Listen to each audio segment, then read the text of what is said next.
အလုံးလက်မဲ့ဖြစ်နေတဲ့အမျိုးသားတယောက်ဟာလမ်းပေါ်မှာဟိုလိုဒီလိုလျှောက်တော်နေတုန်းထူးဆန်းတဲ့လက်ချောင်းတစ်ချောင်းကိုကောက်ရတယ်။အဲ့ဒီလက်ချောင်းကိုအိမ်ယူလာပြီးဒါကဘာများလဲဆိုတာအွန်လိုင်းမှာရှာဖွေမလို့လုပ်တုန်းမတော်တဆစပွဲပေါ်ကိုအရက်တွေဖိချသွားတယ်။သူဆဲဆိုနေတော့မှပဲအဲ့ဒီလက်ချောင်းကဖိချသွားတဲ့အရက်တွေကိုအကုန်စုပ်ယူပစ်လိုက်တာတွေ့လိုက်ရတယ်။ဒီလိုထူးဆန်းတဲ့မိကွင်းကြောင့်သူချက်ချင်းကိုအံ့ဩသွားတယ်။ဇရနာတစ်ခုရတယ်လို့ပဲအဲ့ဒီလက်ချောင်းကိုဘာတွေဆက်ဖိမလဲဆိုတာကြည့်ဖို့ရေခဲတစ်တာတဲ့တိတိကျကျသိမ်းထားလိုက်တယ်။ဒါပေမဲ့နောက်တစ်ခါရေခဲတစ်တာကိုပြန်ဖွင့်ကြည့်တော့လက်ချောင်းကမရှိတော့ဘူး။ရေခဲတစ်တာတွေကအစားအစာတွေလေးအတော်အတန်ကြော့နေနေတယ်။ရှာဖွေပြီးနောက်မှာတော့အဲ့ဒီလက်ချောင်းကိုတွေ့လိုက်ရတယ်။အဲ့ဒါကကျမ်းပင်ပေါ်မှာထူးဆန်းစွာနေပူစာလုံနေပြီးလက်ချောင်းအတစ်တစ်ချောင်းမှာထပ်ထွက်နေပြီးအမျိုးသားကဆက်ဆူပြီးတော့ထိကြည့်လိုက်ကြလက်ချောင်းကလည်းတွန့်ပြန်ပြီးသူ့လက်ကိုပြန်ဆုပ်ကြိုက်တယ်။သူကအကြောင်းရမယ့်အစားစိတ်လှုပ်ရှားနေတဲ့အမူအရာပြန်ပြတယ်။လက်ချောင်းရဲ့ကြီးထွားနှုန်းကတအားမြန်လွန်းနေ24နာရီအတွင်းမှာပဲလက်ချောင်းနဲ့ချောင်းကနေလက်မောင်းအပြည့်အစုံဖြစ်လာတယ်။ဒီတော့နောက်ဆုံးဘလို့ပုံစံဖြစ်လာမလဲဆိုတာကိုအမျိုးသားကအယမ်းမျှော်လင့်နေပြီးအဲ့ဒီလက်မောင်းကိုရေခဲတစ်တာနဲ့ပြန်ထိပ်ပြီးအေးခဲထားလိုက်တယ်။ရက်အနှင်းငယ်ကြပြီးနောက်ရေချိုးနေတဲ့အမျိုးသားကရေခဲတစ်တာတွေကအတန်တိုးတိုးလေးတစ်ခုကြားလိုက်ရတယ်။သူချက်ချင်းပြေးသွားပြီးရေခဲတစ်တာဖွင့်ကြည့်တော့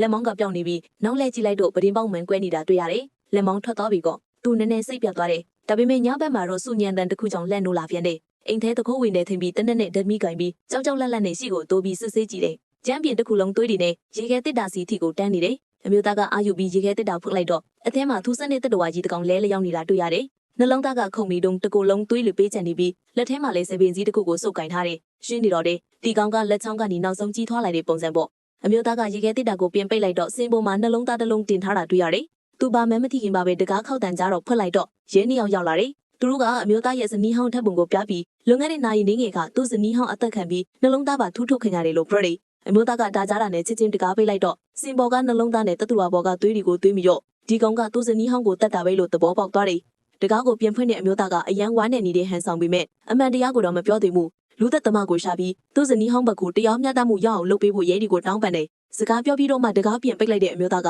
ခုနောက်ဝမ်းနဲ့နေတဲ့အမူအရာကနေချက်ချင်းပျော်ရွှင်နေတဲ့အမူအရာကိုပြောင်းသွားတယ်။သူဒီလိုပြောသွားတာကသူ့ဇနီးဟောင်းကသူ့ကိုတစ္ဆာဖောက်ခဲ့ပြီးသူ့ရင်သွေးမဟုတ်တဲ့ကလေးနှစ်ယောက်ကိုမွေးခဲ့လို့ပဲဒါကသူတို့ကွာရှင်းရတဲ့အကြောင်းရင်းလည်းဖက်တယ်အခုတော့အဲ့ဒီတက်တော်ကသူ့အသက်လက်စားချေပေးလိုက်တာပေါ့ဒါပေမဲ့ရဲတွေကသူ့ကိုမကြခင်တန်တရားဝင်နိုင်တယ်ဆိုတာသူသိတယ်ရဲတွေနောက်တစ်ခါလာရင်ဘယ်လိုလုပ်မလဲဆိုတာကိုအွန်လိုင်းမှာရှာဖွေနေတော့ရေခဲတက်တာတွေကနိုးလာတဲ့တက်တော်ကြီးကရုတ်တရက်ပြေးထွက်လာတယ်အစားအစာရှာတယ်လို့အိမ်ထဲမှာဟူလာဒီလာလုပ်နေတယ်အမျိုးသားကလှည့်ကြည့်လိုက်တာနဲ့အဲ့ဒီတက်တော်ကရုတ်တရက်ခွန်အုပ်လာသည့်ကလထိုင်ဘိုးကိုခွန်တက်သွားတယ်ဒီကြောင့်အမျိုးသားကလန့်သွားပြီးမြတက်တော်ကသူ့ကိုဒုက္ခပေးမဲ့ပုံမရပေအမျိုးသားလက်ကြောင်းနေတဲ့ပုံစံကိုလိုက်ပြီးအတုခုနေတယ်ဒီမြင်ကွင်းကြောင့်အမျိုးသားကတဖြည်းဖြည်းတတိလောကြော်လာပြီးတက်တော်နဲ့စကားပြောဖို့ကြိုးစားတယ်တက်တော်ကစကားမပြောတတ်ပြီးမြသူစကားကိုနားလည်ပုံရတယ်ပြီးတော့အမျိုးသားကဓာတ်ပုံရိုက်ပြီးနာမည်လက်လက်တစ်ခုလေးပေးလိုက်တယ်တက်တဲ့အကုန်ခက်စီးပြီးဖွာတာအမျိုးသားကကျမ်းပင်ဘော်ကသွေးတွေကိုတန်ရှင်းရဲ့လုပ်ပြီးအဲ့ဒီနှလုံးသားကိုအမိုက်ပုံနဲ့လွင့်ပြလိုက်တယ်နောက်ရက်နေငယ်မှာတော့အမျိုးသားကအဲ့ဒီတက်တော်ကိုအိမ်မွေးတရိစံတကောင်လိုမွေးတယ်အချိန်ကြာလာတော့သူကတက်တော်မှာထူးခြားတဲ့ဝါဒနာတစ်ခုရှိတယ်ဆိုတာတွေ့ရတယ်အဲ့ဒါကဆိုဖာပေါ်မှာထိုင်ပြီး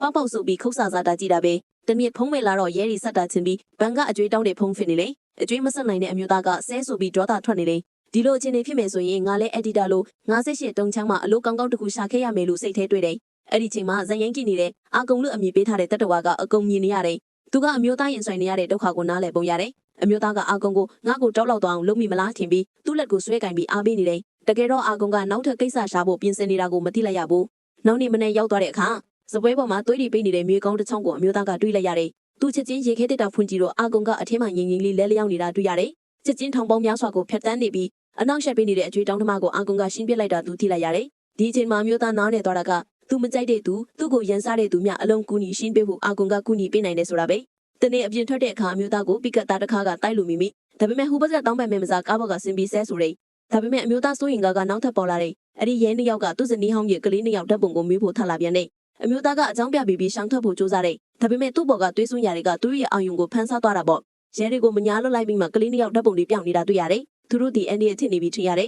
။သူထင်ထားသလိုပဲအာကုံကသူ့ဇနီးဟောင်းရဲ့ကလေးနှစ်ယောက်ကိုပါရှင်းပြပြီးပုံမှန်အတိုင်းသားကောက်ရဲ့အမှတ်ချက်ကိုယူလာပြန်တယ်။အာကုံကသူ့အသက်အမြင့်ပြတ်စုပ်တုံပေးနေတာပဲ။ဒီလိုဖြစ်တော့အမျိုးသားမှာဘာမှမတက်နိုင်တော့ပဲအမြန်ဆုံးအလောင်းတွေကိုစီမံဖို့လုပ်နေတယ်။ဒါပေမဲ့ရုတ်တရက်ရေခဲယူစားတန်ကြားလိုက်ရတယ်။ခုနသွေးစွန်းရာတွေကသူ့ကိုတစ္ဆာဖောက်လိုက်တာပေါ့နောက်ဆုံးမှတော့အမျိုးသားဒီဥပဒေရဲ့အပြစ်ပေးခြင်းကိုရှောင်လွှဲမှန်ခြင်းမရှိပဲကြောက်လာတဲ့ရဲရီရဲ့လက်မှာချက်ချင်းအဖမ်းခံလိုက်ရတယ်ဒါပေမဲ့အမျိုးသားဒီသူလူမသိခဲ့ဘူးအားလုံးကိုအဲ့ဒီတက်တော်ကလက်ဖြစ်ပြီးအောက်ကောင်ကသူ့ကိုလာခဲ့မယ်လို့ညင်းဆိုခဲ့တယ်